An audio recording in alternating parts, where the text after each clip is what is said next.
So everybody, without further ado, welcome to Outlaws of Thunder Junction Limited Set Review. Day 1. I mean, we can finish it in a day like always if we want, but why not get into some deep discussions about things that don't matter? And maybe things that do matter. Maybe, just maybe. Wait and see. Wait for a couple of hours, there's gonna be something like that. So, just a quick recap of the grades. Scotty, I gave that job to you all the time, like a billion times already. I know you love it, but I'm gonna take a load off for you. So, we have grades Wow. from... So kind. yeah. I mean, that's just who I am, man. It's like once in 10 times. We got grades for you. Those of you that don't know, if those people exist, from A up to F. F means unplayable. It should never make a cut. Just play a land or that it just never makes the cut in terms of the power level. Then the next grade is gonna be D, which is kind of filler, or the cards that you maybe need one-offs and they're commons and nobody needs more than one, so it's kind of easy to get them, so you don't need to waste a high pick on them. Then we get to the C minus up to C plus, which ranges for like kind of fine cards not to play, you're not unhappy. C plus, well, if that's the bulk of your deck, you're gonna be pretty happy, but C is somewhere where you should expect your deck to be in, unless you get pretty lucky. Or find a very, very open lane. And then we get to the big grades, which is a B for starters. And, well, B, basically everything in B is undercosted for its effect.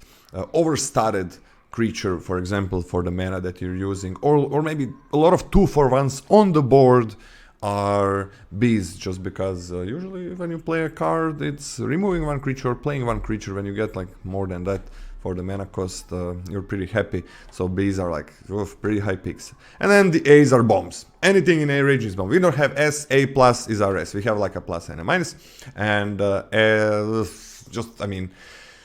actually, this time it matters, right? You are gonna have multiple rares sometimes. So A's are bombs, completely warp the game around them. It's gonna be sometimes, unless removed, you just win almost always. And it's whenever you draw that card and play, your win rate is gonna go up significantly. And that's about it. We also give an X on the sideboard if it's a really good sideboard card, so maybe you're on a lookout to get some when there is nothing else that you need for your deck. And we have a ceiling build around grade.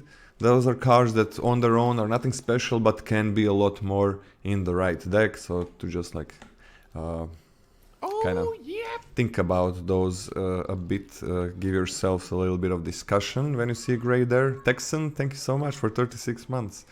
And this build around grade changes a little bit when we go to multicolored. When you go to multicolored, we give in-color grades, but through multicolor cards, like two colors. Three is sure, but it's for 2-color cards, right? The base grade is like how high you're taking a multicolor card, just a normal grade, and then in-color grade for the multicolored is when you know that you're in that color. There are some extremely powerful, for example, usually Boros or Celestia cards that are amazing on curve, but the only way to play them on curve is being in that color. So maybe you don't pick it that highly, but when you're in the color, you're ecstatic to get it. And then like splashable multicolor cards get a little bit higher base grade, but their in-color grade is not upgraded that much because you can just splash them in any deck. That's about it, and let's get it going. First up, we are gonna start with Colorless. It's always nice to see if there's some nice fixing or something, and gonna start with commons as always. Scotty? Oh, you want me to start? Okay. We're talking about Gold Pan. 2 mana for an artifact equipment. When Gold Pan enters the battlefield, create a treasure token. Equipped creature gets +1/+1, and equip 1. I think that all of the colorless cards are actually pretty spicy. And I don't think they're all particularly obvious. This effect is pretty small. I don't really want to be paying 2 mana to put this on the battlefield and then just have a short sword. I don't think short sword is particularly good in 2024. And I have no particular reason to believe short sword is particularly great in the set. I don't believe that this is how you want to be enabling your Power 4 Matters cards. I think that's a whack way to do it. I think there's much, much better fixing in this set. And I don't actually particularly, we can get into it, but I think because of the way that plot smooths out a lot of your curves, I'm not as interested in the one turn ramping either. So I'm going to start off pessimistic on Gold Pan, but there's a lot of semi appealing text on this card. I'm giving it a D. Yeah, I mean, there's a little bit of token and treasure synergies, just a little bit in the set. But not enough. I mean, it's just like a short sword that... Yeah, I don't think you ramp... sorry, I don't think you fix with a card that is much better in decks that are more aggressive, right? This small equipment is usually much better when you're trying to attack as much, get as many attacks in as possible. And then, I don't know how much the treasure helps. I mean, I'm gonna go with a D as well. But it might find a place if you really care about making a token or making a treasure. There's not that many things, but there are some that are fine. So, short sword is not that great. What's the token care? Is it just Baron Bertram? Is that the only card that cares about making a token? The one that makes a 1/1 lifelinker? Yeah, that's Baron Bertram, the gold Orzhov card, black-white. There's also Is there anything else besides that? There's the deal 1 damage to any target in Gruul. Okay. When you sack a treasure, to sack a treasure, do that. So that's kind of something. I see. Okay. I said there's not Okay, much. There's not much. There's some. Yeah, so yeah. maybe. Just I would be surprised if this was really good, because there is no equipment synergies that I saw. Oasis Gardener, 3 mana for an artifact creature Scarecrow. It's a 2/2. When Oasis Gardener enters the battlefield, you gain 2 life, and you can tap to add 1 mana of any color. A couple interesting things about this card. I actually think the gain 2 life is an extremely good line of text on this type of card. What I'm mostly afraid of is falling behind in terms of stats on the board, and gaining even a minuscule amount of life, even a marginal amount of life, actually does a pretty dang good job of helping bridge that gap until this actually starts paying you off in terms of mana and stats on the board. However, as I said, I actually think that plotting is going to be a big part of most people's curves, and plotting actually smooths out your curve a lot. So I'm not like the fail case for your 5-drop, right, is not being able to cast it in time. But when your 5-drop costs when your 5-drop plots for 4 mana, I'm like way less interested in just skipping from 3 to 5. So I'm not. I think that actually matters more than the gaining 2 life on this card, and I'm pretty low on it. I'm on a D+. I mean, how many 4-drops plot for 4? There's like, you mean that green one that gains you 3 life? I believe that there's one more at common. I think there's But you know, that's like the 5 drops. That's like the 5 drops, which is going to be. I mean, it's kind of okay. Relatively good at smoothing out your curve. The problem with this one is like you don't want to trade it early, but it's gonna block literally nothing without trading, and then it doesn't really trade super well later on. We've had like 3 mana 1/1 Detacher, which was nothing special, but kind of fine. At least it can trade later on. Which ramps, like ramping for 3 mana on a small body, even with 2 life again, is, I think it's very mediocre. I mean, and yeah, what do you give it? I give it a D+. I'm kind of okay with a D, man. Even though this life gain is pretty big for when you're trying to ramp and splash a lot. I'm just gonna start it as a D. Let's go. You got it. Oasis Gardener, get. Ooh, let's read one each. Now, when it's 2 of us, like remember, like the last time. Okay. Silver Deputy. For fine. 2, it's a 1/2 Sure. Artifact Mercenary. We have this Outlaw synergy thing, so what? Mercenaries, you want, in some of your decks you want Outlaws. It's like Mercenaries, Warlocks, which I would never say they are Outlaws, but what else? Like Rogues?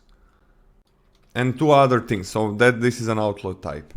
When it enters the battlefield, you may search your library for a basic land card or a desert card. Reveal it, then shuffle and put it on top. You can tap it for target creature you control, gets a +1/+0 until end of turn, activate only a sorcery. This should have a name, because there's so many of these things that do this. You have a lot of these tokens that do this. Oh, thanks, Karata.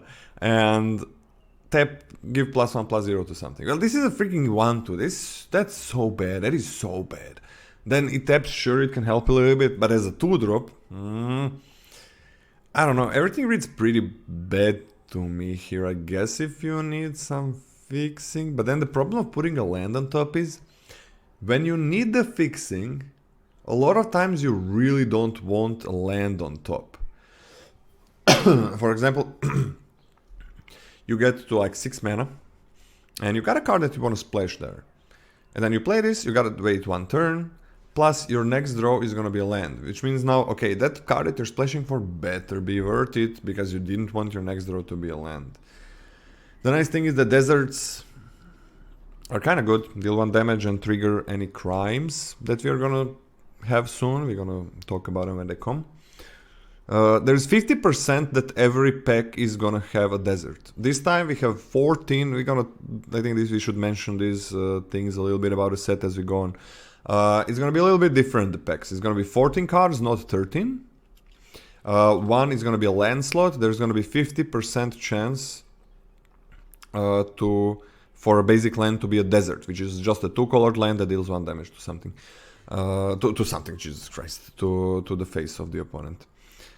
This seems really bad. I mean, why is it not a 2-1? It would not be very good as a 2-1, I think. I'm on a D-, man. I'm on a D-. This feels like the last resort. Okay. I actually think the tap ability on the tokens is really, really strong. Yes. I think this ability to give +1/+0 is highly impactful. That being said, I don't like this card that much, but I'm a little bit higher. I'm on a D. I hate it. I mean, what are you gonna do with it? On the tokens, it's amazing. This is not a token, this is a full card. Right, so like on a token, when you get a random token saver, it's amazing. It's like you're playing it. Let me. So I know I already know your stance on LCI caves. Do you believe that there will be a quote-unquote desert stack? Deserts what? Do you think there will be a quote-unquote desert deck? You know how, like, I believe a key to making caves work well was Compass Gnome. Compass Gnome was very important for that deck. But do you think that in the same vein, there will be a desert stack? I think there's very little desert synergy. It's just like deserts work with a lot. Like they splash, they commit a crime for you if you need it. Like they do these things, but there is nothing that wants you have a lot of random deserts in the deck. I don't think that exists at all.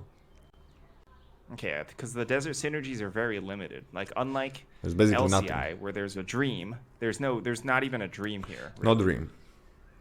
Yeah, there's not even a dream. There is no desert. Deserts are just nice. Yeah. Yeah, okay. Vanto is horrible, man. I mean, I think D- is like. I'm hoping it's a D-, and then it's kind of cool if this is actually playable in any deck. That's like, I think it's gonna be an F. There's a good chance, but like D- just as a hope for some deck. Like, mana 1/2 for 2 mana. Holy shit, man! This card would be garbage as a 2/1. 2/1. And 2/1 is like it as a 2/1. Infinitely better. Holy shit, man! A D? That's. I know it's a low grade, but it's kind of crazy. Here we go. Here we go. Sterling. You motherfucker, no, sorry, you wait, suck. Am I right? Yeah. Sterling Hound, 3 mana for an artifact creature dog. It's a 3/2. When Sterling Hound enters the battlefield, surveil 2. Begrudgingly playable. If you have to put this in their deck, that's okay. I've always found that when I've cast this card and I surveil 2, I'm like, okay, yeah, I got my 3 mana's worth. You know, it trades reasonably. You can cast it even if you're like stuck on a color. And surveilling 2, beginning of the game and end of the game, feels pretty decent. This is all around reasonable. And I think it's going to be the same in this set. It's going to be a D+ for me. I mean, this is like way better than the last card, but it's this kind of okay, man. It's like it's a good boy. It's like it's not a very good boy. It's no fur. It's like a 3/2. New set hype. New Love set you hype. guys. Thank you very much, Strictly Cheese. 3/2 Surreal 2 is fine. It's fine. There is nothing that cares about artifacts, I think, in this set from what I saw. D plus, I think there's like 3-drop. I think there are so many better 3-drops. I'm just giving this a D. If anything, artifacts a liability. Yeah, actually, artifacts, it's better that something is not an artifact, because there's some good things to do by killing They're artifacts. just random ways to kill an additional artifact. Yeah. I'm on a D. Actually, that. Yeah, it's like, you don't want this in your deck. Whack. And That's so whack. that's the thing that I mentioned in that Mark Rosewater mentioned in his blog post. It's since there's less commons in the packs, they need to make them less conditional, right? Narrow. So he said that they're gonna be in the future and now adding a bit more modality to the card. So for example, if something is killing an artifact or enchantment, it's also gonna have another effect that you can use if opponent doesn't have artifact and enchantment. But in this set, like, the modality is kind of connected, right? So you can use all the modes in a lot of these pre-cards that we're gonna get to. So like, then it's like, if they have an artifact, it's like, oh hell yeah, and if they don't, it's fine. Usually the cards are just fine. So that's kind of weird. Yeah, I'm just on a D, and big thing to mention. Everybody's been playing MKM. A lot of people enjoying it, myself included. I love MKM. In Murders of Carl Manor, there have been the stats of creatures, 2-drops and 3-drops, have gone down a little bit than what we saw in the last 2-3 years. I thought it was more, but no, it's just a couple of years. And in this set, we are kind of getting them a bit back, because there is no morph. So the designers didn't have to worry about, oh, 3-drops are gonna be 2/2s. We gotta balance the set a bit around that. So you're getting the stats a little bit back, which is fine. I didn't see like that many broken 1-drops, which is cool. But yeah, stat lines need to be a bit bigger in this set than a 3-2-4-3, I think. Now we got all of these deserts. These are common deserts, 50% chance to get them in every pack. Which means what? You're gonna open 1.5 per pack, but other people are as well. There's never gonna be multiple deserts, if I'm correct, in a pack. So you can't really get like billions. Like in some sets we had like 3 of these dual lands. All of them are gonna be dual lands, enter the battlefield tapped, and deal 1 damage. This is important, to target opponent. Not opponent loses 1 life. Target opponent. Which means... Can we talk about that for a second? Yeah. Is the basic land slot only for the dual land deserts? Because then you could get multiple deserts with the non-dual land deserts, right? Like Conduit, Pylons, Mirage Mesa. Oh, you mean if it's like a common, if it's only for the common deserts? Yeah, I feel like the dual land deserts are in the basic land slot, and the Conduit, Pylons, and the Mirage Mesas are not. Is that am I right about that? I think you are right. I don't know. Someone chat needs to save us. Yes, it's common dual land in 50% of the set. 50% of the pack. So packs. you can get multiple deserts. So you can get a bit more deserts, yeah.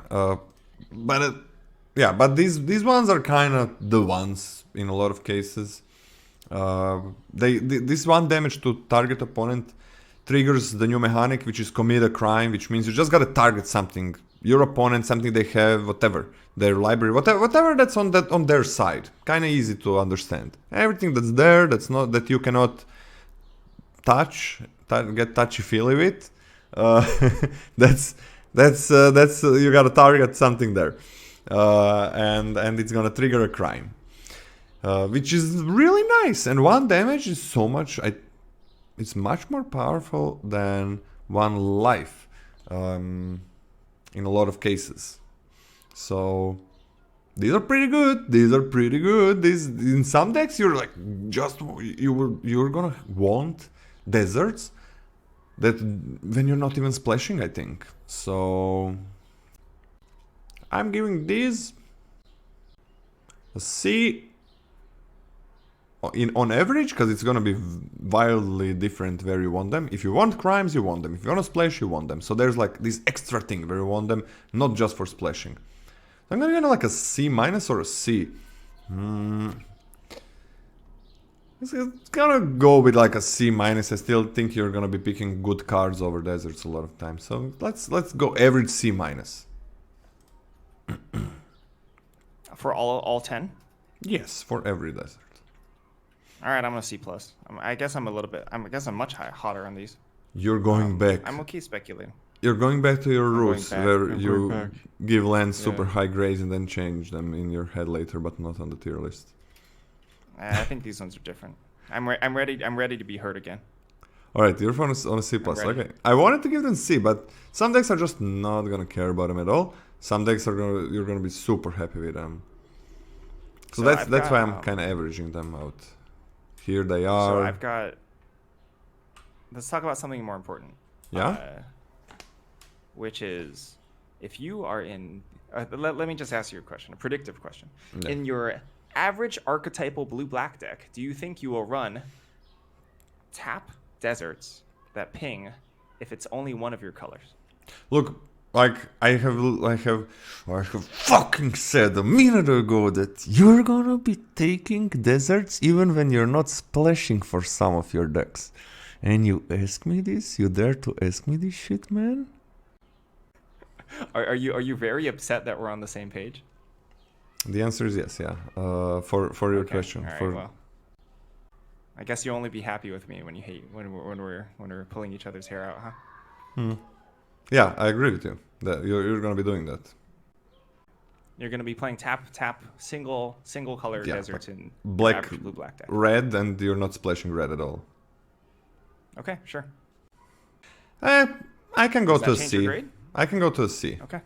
Because in some decks they're gonna be like D minus because you're not gonna care about them. You're gonna be picking any C card over them. But they're pretty good. They're pretty good. We're on Sorry, Conduit I'm Pylons. just updating the grades. Can you read the next one? Yeah, Conduit Pylons. It's a desert, and when it enters the battlefield, surveil 1. You can tap it for colorless, and you can tap it and another land, I guess, another colorless mana, to add 1 mana of any color.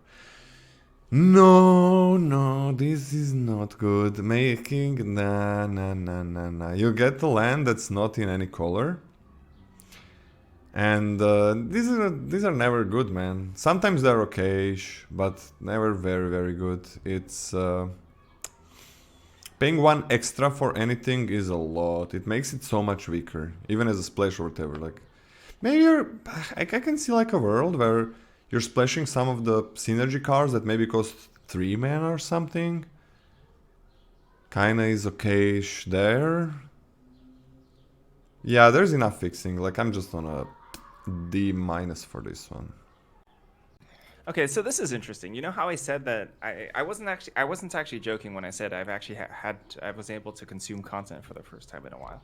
Okay. I was kind of shocked to hear that our peers are kind of hot on this effect. Surveil? Just in terms of this type of card, the Surveil 1 filter, the Surveil 1 filter lands. And they were saying that, or like a statement that I've heard multiple times is that if you're playing an 8/8/1 mana base, that this is going to be better than a basic in a 2-color deck. Do you agree with that? No. I also disagree. Yeah, I also think that a basic land would be better than this. So I would rather play a 9/8 than an 8/8/1. You're on the same page? Yeah, 9/8. Yeah, interesting. Okay. Yeah, I also don't really like this. I'm giving it a D. Right. I for basically the same reasons. I don't like paying extra for I- my cards. It's just yeah. like add. Sure, it's sometimes gonna be nice, but like add one more mana to anything, and it's a trash card. I'm not saying these types of effects are unplayable, but if it would literally be that, like adding 1 extra mana to most cards in Magic, they become really bad cards. Like really. From, oh, I really want this in my deck, to, damn, why is this in my deck? And here are more of the desert lands. You can take a little bit of a look at them. Here you go. And then we get to Mirage Mesa. Okay, Mirage Mesa. Land, it's a desert. Mirage Mesa enters the battlefield tapped. As it enters, choose a color. Add 1 mana of the chosen color. So this is essentially Desert Evolving Wilds, right? Functionally, it's pretty much the same thing. I don't really care about desert synergies. I think fixing is perfectly fine. I think this is. Well, I guess you had them at a C. I think this is a C minus. I would take this at a C minus level. I would take solid cards over it, but I like it. This is It's great. reasonable. Right, this is really nice. Yeah, I mean, in some cases, using Evolving Wilds to get a land from your deck, people think like, oh, I'm getting less lands because I have less lands in my deck. It's so nice. It is not. It is not. It's like sometimes you really want lands. Sometimes you really wanna draw more lands. A lot of times, and people usually remember the times where you got flooded. I don't know. That's like it takes a little flooded. When you get flooded, you don't lose as fast as getting screwed. So it takes a bit longer, and then it's like, man, the flood is the worst. Looting effects are the best because I can get rid of my flooding. I'm always flooding. Blah blah blah blah blah. So getting rid of a land from your deck with Evolving Wilds is not a good thing. It's a neutral thing. So this thing doesn't get rid of it. It's also kind of neutral, and because it lets you have a land that you might want. Because I mean, if you have 2 lands in your hand and you want to get to 5, you play Evolving Wilds. You're very unhappy that you don't have. I mean, you're unhappy that you don't have 1 extra land in your deck. You have 5 lands in hand, and then you're like, oh, Evolving Wilds is gonna make my deck a little bit better. That's nice. So it's pretty neutral. This is great. I'm giving it a C. This is a very nice way to fix. And the kind of nice thing about it is also that it can be nice that it doesn't get a land from your deck. Because then it's a little bit easier to splash dual pips sometimes. But it's so narrow, whatever. It's just like a nice card to fix. Even in I legitimately like this like meaningfully more in a deck that wants to be self-milling a bunch and splashing. Mm-hmm. I legitimately like that a lot more because you do run the risk with Evolving Wilds of milling over your splash. Or your off color basic. That is also true. There is no. Yeah, you're not afraid to mill it. Yeah, that's nice. There is a little bit more of these common lands, and we are onto the uncommons in Colorless. Not many Colorless cards in this set. Next up we got Bandit's Hall, uncommon. 3 mana. It's a mana rock, but whenever you commit a crime, put a loot counter on this thing. It triggers only once each turn. For 2 mana and a tap, remove 2 loot counters from this thing, draw a card.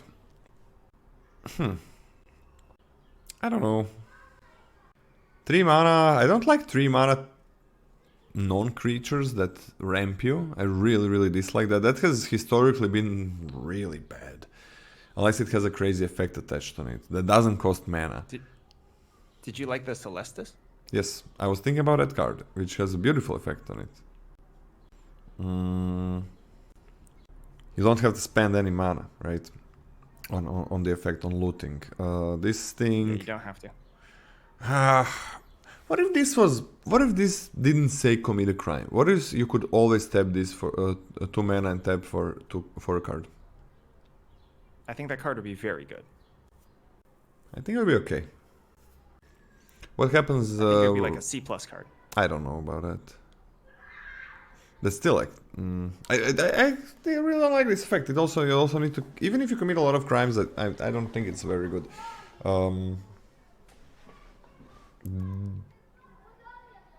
D if you really need fixing. I think it's just a D if you really need fixing. It's a lot to not do. Yeah. Yeah, I think this is also a D. I don't want to give it a cyber grade, but I also believe that it's going to be much better in certain matchups if you are running it. Like it ranges from like if you're in a grind, it's super, like a hyper grindy greedy matchup versus a hyper grindy greedy deck. It's gonna feel very good. I spilled coffee on myself. One second. You go to the next one. Although you talk about this one like the next one. Everything freaking randomly kills artifacts in this set. So in addition to doing good things, so like I kind of hate that too. You know, like why does like a braid also kill both now? Whatever. It's not very good. We both have D. Boombox, 2 mana for an artifact. 6, tap. Sacrifice Boombox, destroy up to 1 target artifact, up to 1 target creature, and up to 1 target land. All right. I guess I'm a hater, but I don't like this. This is the most pushed. I guess we've seen this effect in a while. But I don't think so. I don't think this is good. I think this is emergency removal at the very best. And I don't think this pushes it over the edge of being particularly playable. I'm actually on a D-. So yeah, I mean, all those cards were like basically Fs. Like this is the quintessential card in the past, Universal Solvent, right? That I would be like, oh, it's D- because it does a thing, and then it's an F. You know, realistically, I should have just given those cards Fs. But now, since this one does things, this one's gonna be a D-. We're finally gonna adjust itself. It does. It's a 3 for 1. It's a 3 for 1. The Boros card does indeed double it. Is that even true? I thought you had to target at least one of your own things for that. Let me look. I'm gonna look right now. I'm not even 100% convinced that's true. As we're waiting for Lola. You're talking about Eartha Joe. Whenever you activate an ability that targets a creature or player. No, you're right. It does double it. That's kind of sweet. That's sweet. I'll do that. Yeah, Eartha Joe does double it. I don't think that's great. I think that's decent. Yeah, that's not bad. That's not bad. I'm a little concerned about getting to that point in the first place to start activating my 6 mana stupid artifact with after casting Eartha Joe and having Eartha Joe survive. But yeah, it's not bad. I'm not going to change my grade. Still D-. I don't actually think it's unreasonable to take someone off of their splash with Boombox either. Like, just because like there's a high amount of fixing in the packs doesn't mean that, you know, we'll be drafting and putting like that much more fixing in the deck, just mostly because fixing has diminishing returns. We might just be, you know, just not playing some fixing instead. So I don't think it's like super unreasonable to knock someone off of a color. But I'm just saying words because none of that really changes my opinion. I don't think Boombox is very good. Also, is there like a weird like flavor disconnect here? Like a Boombox is very hip hop to me. So I don't know why we're like maybe Boombox is also like a Western thing. Derp is only here for a minute. Well, unfortunately speaking, you're in the minute where Lola has decided to evacuate the system. But like, why are we making a double entendre about something that doesn't fit in the set, in the theme? I don't know. I don't get it. I like the 1-drop. I think that 1-drop is very strong. I like the fact that the first strike works with mercenary tokens very, very well. I'm sorry. I wasn't listening. I wasn't listening to Lola. Did Lola say he was peeing? Or did I just completely ignored Lola or forget? Like when Lola disappears off the screen, I don't have any object permanence when it involves Lola, so I just feel like Lola doesn't exist when I can't see Lola. Oh, Lola spilled coffee. Okay, I just wasn't paying attention to Lola at all. I exist. Oh, you exist. Okay. Oh, hey, Lola's back. It's a new shirt. Goddammit. Hey, it looks good. Where do you shop? No place particular. I bought a lot of things on Zalando. Oh man, what the hell? I spilled a lot. Did you spill again? No, I just spilled a lot. Oh. But I got this magic thing, like some kind of sponge that Gather? you make, that you dampen a bit, and you just, like when it's fresh, you just scratch with it and rinse with it, and it's the stain disappears. It's pretty good. Okay, where did we stop? Okay, Boombox. I mean, we've been talking about Boombox this whole time. So what do you give it? I gave it a D-. This card sucks. I mean, yeah, it's kind of bad, but I mean, it can do a lot. Well, it's a 3 for 1. Huh? It's a 3 for 1. Nah, okay. But is there you can kill their desert they're splashing with. Oh, like, yep. Hey, Smash Free, thank you. Is there? Yay, new set. Is there what? Is there something that ramps you for artifacts? No, we don't have that at all. No. I mean, Uh, like, I don't see. This is just colorless casualties of war. So I don't. Are you gonna give that? Are you gonna doesn't give that a low grade? it's I don't think it's bad. I think that there's enough artifacts that you're gonna have something to kill a good amount of times. I mean, there's not that many, I guess. Right, there's not Yeah, that you many. literally just said that's not many artifacts in the set. Yeah. Really? Yeah, you just said that. You moved on from the colorless commons. You're like, there's not that many artifacts in the set. There's not that many colorless cards. Yeah, there's not I that see. many. Yeah, because there's like tokens and stuff, right? And colored artifacts. Yeah, there's a bit of tokens. I mean, this is nothing special. I'm just gonna give it a D if you really, really need this. Maybe you have a rampy deck, and I mean, also killing a land is not that bad. I mean, for 6, but that's so much. It's 2+6, right? So when you draw it in late game, you're gonna play it, and you're not gonna be able to use it a lot of times. You're gonna have to wait for the next turn. D maybe if you are rampy and. Rampy, and what else? And you don't have removal, I guess? Yeah. Next. So, chat accurately pointed out that it doubles with Earth of Joe. Is that a Boros card? That is the Boros uncommon, yes. The Boros uncommon? And it is true that it does double the effect with Earth of Joe. Oh my wait, that is I mean that's okay. I mean it's nothing. Wait, that's kind of fine. Yeah. That's exactly what I said. Yeah, that's it. I was like, that's not bad. It's not bad. It's not bad. It's like almost not a meme. Yeah, this card is not, now that I look at it from that perspective, this is really bad. I mean, these these not a good grade, right? These not a good grade. And the crowd goes mild. Yeah, I mean, we just double the effect of the card. Like literally doubled everything it does without spending more mana for it. Man, this is so nothing special. I'm okay with a D-. Yeah, I'm okay with a D-. Did you go over the lava spur boots? Nope. I mean, you have the. I didn't Floor? do anything beyond that. Lava spur boots. Lava spur boots. Oh, fine, go for it. You can do it. No. For One one, spilling. You do it. it's an artifact equipment. An equipped creature gets +1/+0 and has haste and ward 1. You equip it for 1. So +1/+0 haste ward 1 for 2 mana initially, then 1 mana later. It's kind of shit. Feels really bad.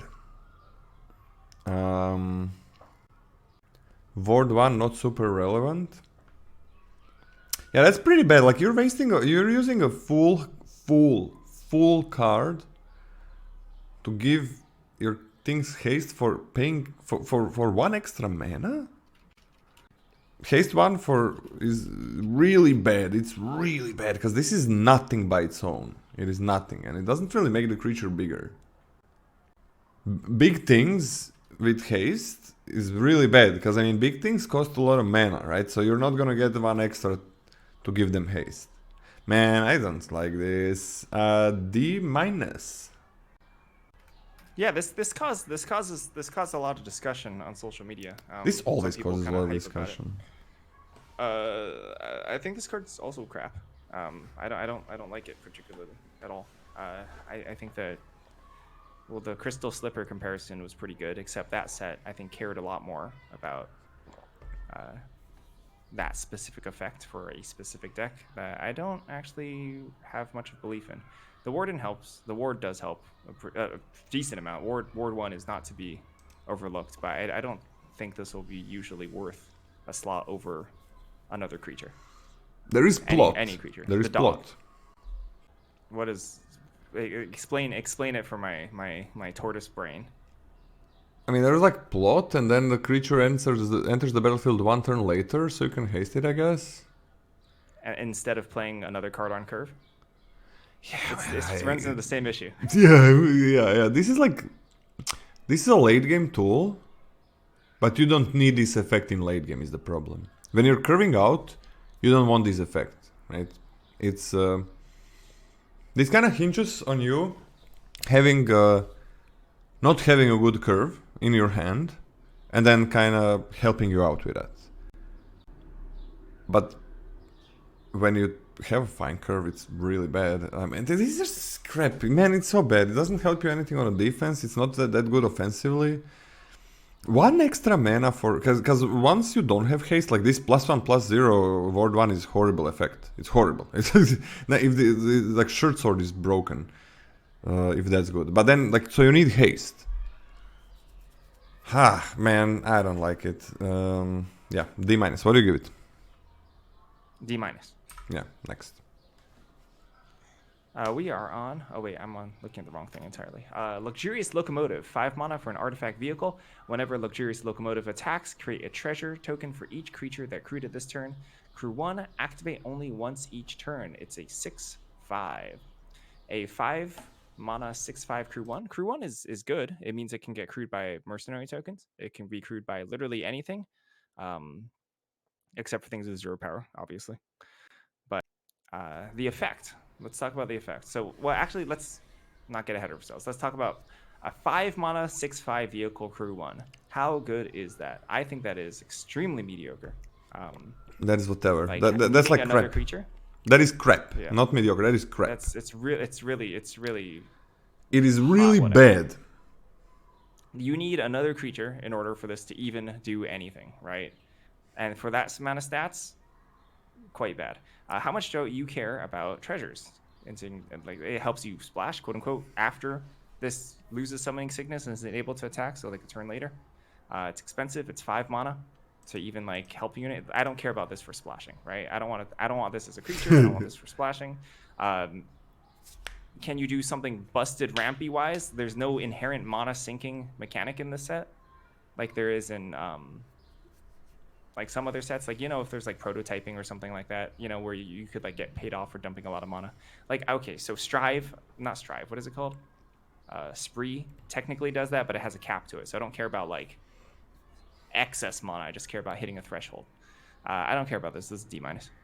Yeah, the thing is, like, when we go, I think the baseline to think about is how good is a 5 mana 6/5 creature?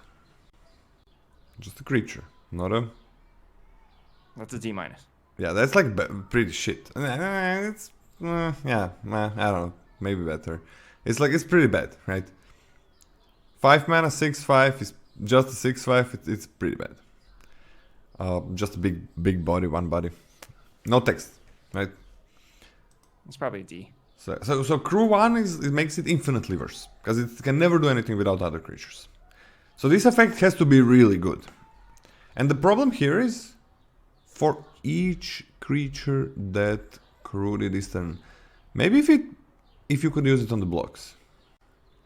So yeah, I'd rather have this. It does seem like 5/5 vanilla creature is better than this, and I don't think we want that in our decks.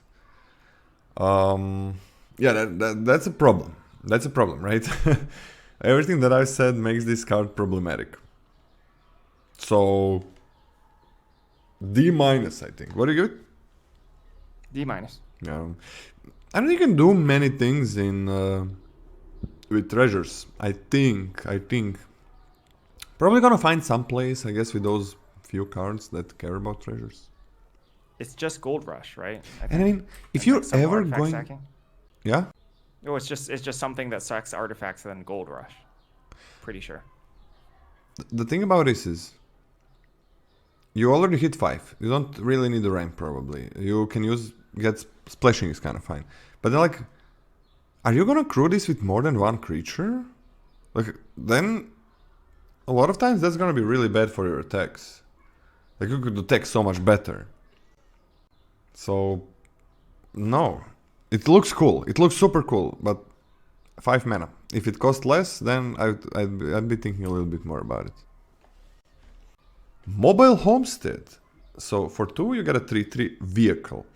It has haste as long as you control a mount, which is a new type that we have. Whenever Mobile Homestead attacks, look at the top card of your library. If it's a land card, you may put it onto the battlefield tapped. Crew 2. A 2 mana 3/3 Crew 2 is kinda crappy. Has haste if you control a mount. How many times is this gonna be able to attack? So you cannot put that card in the graveyard if you don't want it, so it's only good if your land is on top. Man, I don't like 2 mana 3/3 vehicles that crew for 2. I don't like this. D? I'm on a D? This doesn't feel like anything. Set is pretty Did high you like power Raiders level. Carve? Sorry, what? Did you like Raiders Carve? No. I didn't like it either. I actually think Raiders Carve as being a 4/4 is somewhat better than this too. Yeah, I'm kind of sort of off the small sizing of this. Yeah, you'll never be able to attack on turn 2. I don't think there's any 1-drop mounts. There's 0 1-drop mounts. I'll go slightly more optimistic for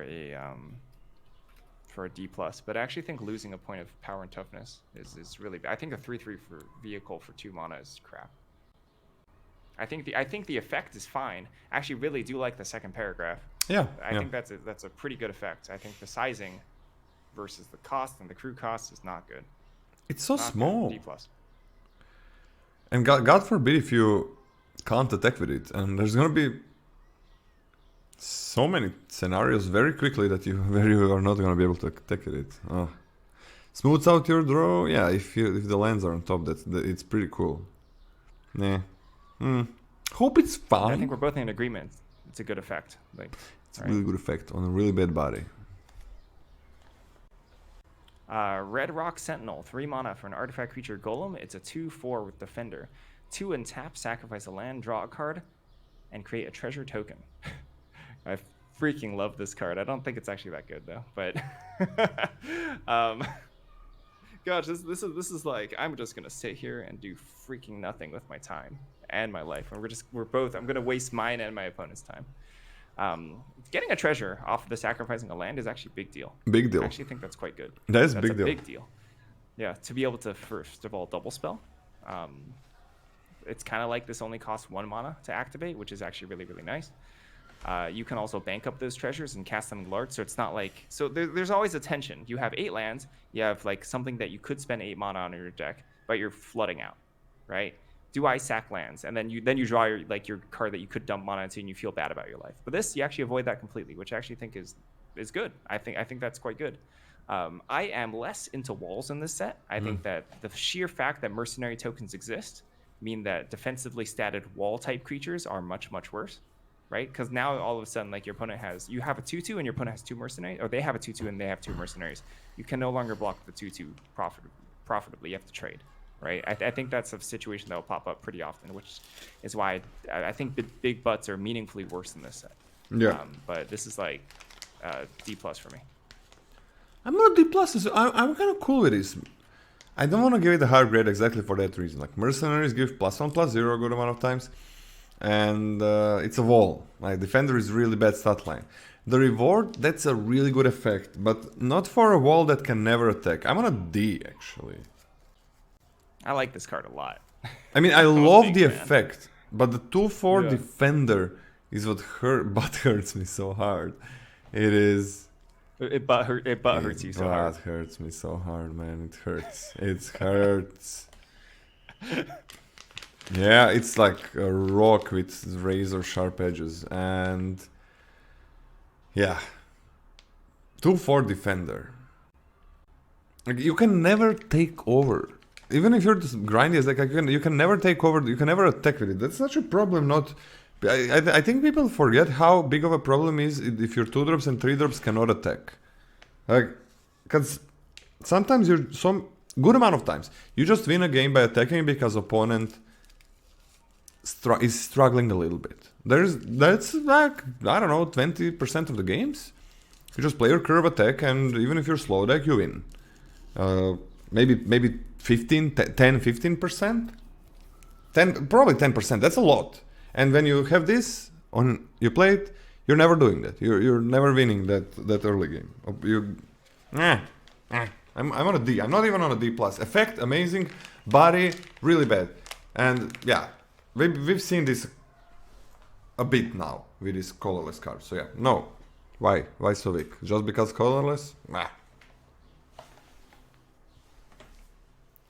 Tomb Troller for 2 you get a 0/4, and for 2 mana you can put target card from your graveyard on the bottom of your library. Man, this doesn't trigger crimes. This is horrible. This is like the last, when we look at the body, last card, so much worse. 0/4 is abysmal. I don't even care if they're outlaws. It doesn't matter what there is in the set. You can never attack with it. You can never take over. It doesn't even kill anything. It doesn't even stop the attacks. It's just like they still attack. Fuck, man, this is unplayable, I think. When do you play? Do you ever play this? Scotty. Oh, what? I mean, yeah. Fuck. What the fuck are you writing? You said you can't attack with this. Don't take the chat bait. You're getting baited by chat, and somehow it's me. Oh, I'm sorry already. Oh, you're so angry. I'm sorry. I'm so angry, man. I cannot hold it down. Oh, my shoulder hurts. I should not get angry. Old people getting angry is different. Fight avoided. Shoulder hurts. So what do you think, Scotty? F? This is an F. Yeah. You never mill that much that you need this as well. Yeah. Right? You never mill. I don't think you ever mill in this set that much. Even in like mill sets, like I've barely ever put cards on the bottom. You just win before. I've done it in Shadows over Innistrad Remastered. Oh, great. One set. Arid Archway. It's a land, it's a desert. Arid Archway enters the battlefield tapped. When Arid Archway enters the battlefield, return a land you control to its owner's hand. If another desert was returned this way, surveil 1. And it taps to add 2 colorless mana. Quick catching up of history, because I shouldn't assume that everyone knows what these are. People, jargon-wise in the community, call these Karoo lands, specifically because there's an old cycle of lands. One of them was called Karoo that did this sort of effect, except it added colorless mana. Then this came back in Ravnica, the original Ravnica set, with they were what they call bounce land duels. They were amazing. Yes. So here's the joke about this land. It's technically a 2-for-1 when you play it. It's technically a 2-for-1. It is. Say you have a basic land, and Arid Archway, and a 3-drop. You know, you don't need to draw another land in order to cast your 3-drop. You have 3 lands in hand with only 2 cards. You know, so this is card advantage. Yeah. So I don't like calling them Karoos. I will call them bounce lands. So this is a bounce land desert. People, especially the boomers, are super hot on this. I will also say that colorless hurts a lot more than you think it does. It really hurts. It's painful. It really hurts. The colorless sucks. Where does it hurt? Yeah. Where does it hurt, Scotty? It hurts in the butt, obviously. Yeah. Like you said. Mm-hmm. But like I don't think you can also you can't also sleep on the fact that like the surveil 1 bouncing a desert and like you can replay your tap land and ping 1 too in the late game, etc. So that's like kind of nice. I still think this card is very good, and I still think you should take it quite highly. I'm gonna take this at like. You can fetch this up too. You can also like just search. Like I'm actually reasonably happy in certain points fetching this up, even though it's like a pretty slow land. I feel like I'm gonna go pretty aggressive on this, and I'm gonna take this at a B-. I think this card is actually quite quick. This is not even slow. This costs you. This is just like playing a desert, right? Only this thing enters the battlefield tapped. I mean, the moment you start off in your opening hand, you see Arid Archway in a tap desert, you're gonna feel pretty bad. Yeah, I mean, but it is the same. Is this? Look, it's exactly the same if you have 2 deserts in your hand. It's the same thing. Exactly the same, right? Is it? You can't cast anything on turn 3 even, because you're gonna have 2 untapped colorless, and then you have to replay your tap. Okay, sure. You can cast Tomb Trawler. There we go. There's the home. There it is. Oh, yep. There it is. Good times. Good times. Thank you. So, it's still kind of good. This is card advantage. The colorless is a problem, but that's like the only thing where it's gonna like really hurt. Where you didn't draw anything else except that desert. What do you give it? I gave it a B minus. I'm a little bit more. I have a little bit more problems with Colorless, so I'm gonna. I kind of want to give Colorless it. sucks. Yeah, I kind of want to give it a B minus as well, but let's start it as a. Let's start it as a C plus. I feel like the original Ravnica duels are actually a B. Oh, original duels are so good. If you don't know, like those are two colored. They give you two colored mana. That is. So they fix you as well. Yeah, you have two lands in hand, or you actually have three. Boom. What did you sacrifice? Like you played one tap land, kind of whatever. Man, but this is kind of good. This is good. I think it's gonna. I'm giving it a C plus because I think it's gonna depend. This is a really interesting card because it's colorless. I think it's gonna be dependent how many dual pips do you have, right? Because sometimes you're like this 2 is not gonna matter so much. You really gonna want some colorless mana, but it's not bad. It's not bad at all. Next up, we got Sandstorm Verge. It's a desert. Taps for colorless, but you can also tap 3 and this thing, and target creature cannot block this turn. Activate only a sorcery. Well, this is unplayable. Chat is gonna be like C minus. F, unplayable. It's colorless. It's horrible. It makes your whole deck worse for that one situation in super late game where you're gonna be fine paying 4 mana for something not to be unblockable, but for something to not block. Oh, it does activate a crime. Wait. Chat is right. This is gonna be edited out for YouTube. Yeah, Sandstorm Verge. For reading it for the first time. The card, this activates crime. If you didn't know. So that's kind of worth it, man. Zontic, thanks for the raid. Welcome everybody. We are doing the most important set review in the world. That is not. Those are not my words. There's somebody else's. That's enough. There's somebody else's. Somebody else's words. Yeah, that's like everybody who is not here said that. Man, this activates crime all the time, and it's this is actually a thing. This is a thing. I'm gonna give it a D, but can we give this like a build-around grade? I can give it a ceiling grade. Yeah, like a ceiling grade. Of like a D plus. Yeah, I'm okay with a D plus ceiling grade, and then like D minus not ceiling. I'm down for those grades, yes. I like the fact that the combination of the thing it's a repeatable late game crime enabler, and you can fetch it. Yeah. And it's like I do like those two things. There are those like 1-2 common birds in black, which drain for 1 life whenever you commit a crime, and then if you make something else not be able to block, like a flyer, and then they get in. This is kind of cool. Right. I like that it exists. I don't think it's particularly good. Yeah, it's pretty bad, but it has a place. Chat. Ooh, man, I dissed the chat, and then the chat like 3 seconds later dissed me. Good thing edit exists in YouTube. Next. That was also an above average joke. That was a good one. Scotty, the joke sensei. Let's go. Yeah, I've been grading Lola's jokes. Above average, good boy. Bucolic Ranch? That sounds like a freaking disease. Bucolic. Land Desert. Tap to add colorless or tap to add 1 mana of any color. Spend this mana only to cast a mount spell.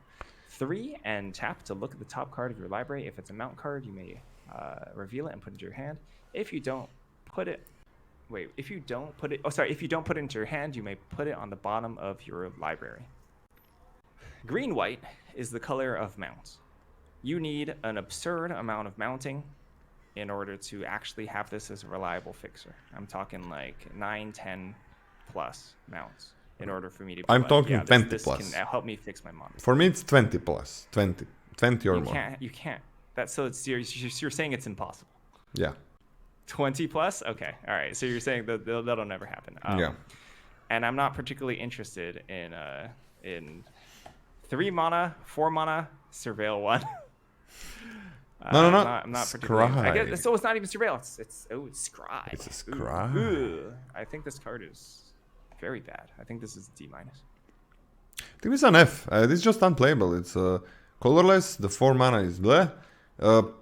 The thing is, like, in your super heavy mount deck, you're gonna have a lot of cards that are not mounts, that are creatures but not mounts. You're gonna have a lot of instants, sorceries, enchantments, whatever it is, that are not gonna be mounts. So basically no deck is a good deck if it only has creatures, and that's how this is. That's where this works in a really bad deck.